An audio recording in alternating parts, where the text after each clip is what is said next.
अभिनेते मनोज कुमार यांचं निधन झालंय।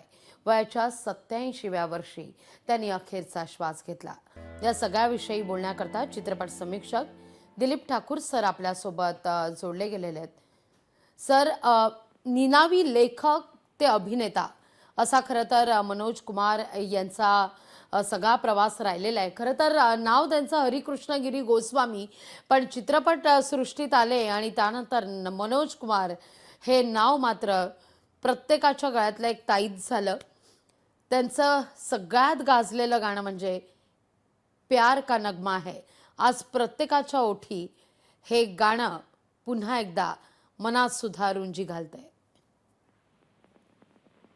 मनोज कुमार बद्दल जर सांगायचं ठरवलं ना तर बऱ्याच गोष्टी आहे। म्हणजे दिलीप कुमारच्या प्रभावाखाली, म्हणजे दिलीप कुमारच्या अभिनयाच्या प्रभावातून जी पिढी हिंदी चित्रपटसृष्टीत आली त्याच्यामधलं एक नाव म्हणजे मनोज कुमार। म्हणजे दिलीप कुमारच्या एका सिनेमामध्ये दिलीप कुमारचं नाव मनोज होतं, ते नाव घेऊन Manoj Kumar black and white काळातील सिनेमाच्या काळामध्ये हिंदी चित्रपटसृष्टीत आले आणि कालांतराने म्हणजे एस राम दिग्दर्शित शहीद मधील त्यांची भगतसिंग ही जी भूमिका गाजली आणि त्यानंतर त्यावेळेला राष्ट्रीय पुरस्कार स्वीकारण्यासाठी ते जेव्हा दिल्लीला गेले, ते आणि बाकीच्या त्या शहीदची टीम, त्यावेळेला तात्कालिक पंतप्रधान लाल बहादूर शास्त्री यांनी मनोज कुमारना सल्ला दिला की तुम्ही जय जवान जय किसान हे जे आपलं ब्रीद वाक्य आहे त्याला अनुसरून एखाद्या चित्रपटाची निर्मिती करा। त्याच्यातून उपकार चित्रपटाची निर्मिती झाली।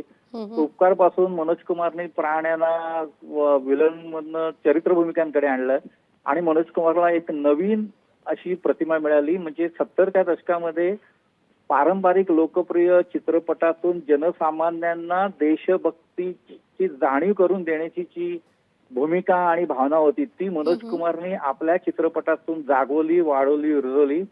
आणखीन एक वैशिष्ट्य म्हणजे इतर दिग्दर्शकांच्या चित्रपटातून भूमिका साकारत असताना त्यांनी दिग्दर्शनाचे पैलू, ते माध्यम ते जाणून घेतलं आणि स्वतःच्या दिग्दर्शनातील चित्रपटातली त्याची जर आपण गाणी बघितली, आता जो उल्लेख केला, एक प्यार का नगमा शोरचा उल्लेख असेल किंवा मेरे देश की धरती उपकारचं गाणं असेल किंवा रोटी कपडा और मकान मधले हाय हाय मजबूरी हे गाणं असेल, पुढे क्रांती चित्रपट, तर रुपेरी पडद्यावर गीत संगीत नृत्याचं जे सादरीकरण आपण जे म्हणतो, जे प्रभावशाली असायला पाहिजे आणि पटकथेच्या युगामध्ये गीत संगीत नृत्य आलं पाहिजे, तर ते मनोज कुमारचं सगळ्यात मोठं वैशिष्ट्य होतं। आणि मनोज कुमार लेखक दिग्दर्शकच झालं, पण चित्रपट संकलक, निर्माता आणि चित्रपट वितरणाची योग्य जाण असणारं असं व्यक्तिमत्व होतं।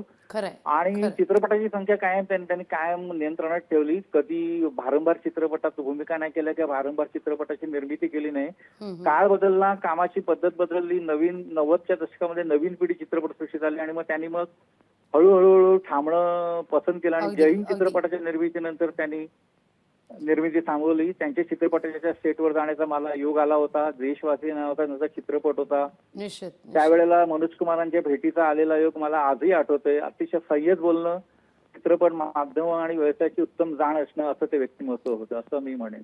खरंय दिलीपजी, खरं तर कुठं थांबायचं हे अनेकांना कळत नाही, पण त्याची जाण असलेलं हे व्यक्तिमत्व होतं आणि आज मात्र हा हरहुन्नरी अभिनेता आपल्यातून जाणं हे निश्चितच मनाला चटका लावणार आहे। दिलीपजी, खूप खूप धन्यवाद आमच्याशी संवाद साधलात त्याबद्दल। बहुत ही नुकसान हुआ इंडस्ट्री का आज। उनकी फिल्में, नेशनलिस्टिक फिल्में, उनके मैसेजेस, उनका म्यूजिक, हर फिल्म का मुझे लगता नहीं कि ऐसी शख्सियत हमारी इंडस्ट्री में अगले 100 साल पैदा होने वाली है। आज भी उनकी फिल्में जो हैं वो हमारे नए फिल्म मेकर्स को इंस्पायर करती हैं, उनकी कहानियां इंस्पायर करती हैं। पूरा देश आज शोक में होगा क्योंकि मनोज कुमार जी सिर्फ फिल्म मेकर नहीं थे, वो बहुत ही महान आत्मा, महान इंसान थे। लोकशाही मराठी ऐका, पहा, जागरूक रहा।